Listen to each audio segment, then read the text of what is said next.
Welcome to Sweet Life Beat Life. We hope this video helps. In this video, I will explain what to do if you click on a phishing link. First, if you accidentally click a suspicious link, immediately disconnect your device from the internet. This helps prevent further compromise. Do not enter any personal information on the page you landed on. Next, run a full scan for malware and viruses on your device. Finally, change passwords for any critical accounts that might have been exposed, especially email and banking. Taking these steps quickly can significantly reduce potential damage. After the initial steps, focus on securing your accounts. Change passwords for all accounts that could have been affected, especially those using the same password. Make sure to use strong, unique passwords for each. Crucially, enable two-factor authentication wherever available. This adds an extra layer of security. Regularly monitor your bank and credit card statements for any unauthorized transactions.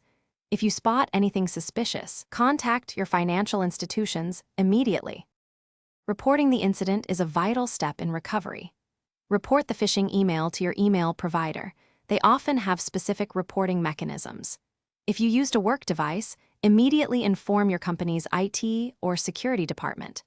To protect against identity theft, consider placing a fraud alert or freezing your credit with the 3 major credit bureaus. After ensuring your device is clean, back up all your important data to a secure location. Prevention is always better than cure. Always be skeptical of unexpected emails, texts, or messages, even if they appear to be from a known source.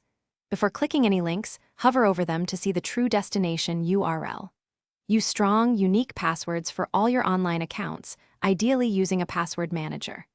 Finally, keep your operating system, web browser, and all software updated to their latest versions to patch security vulnerabilities. Stay vigilant to stay safe. Thanks for watching. Consider subscribing if we helped you.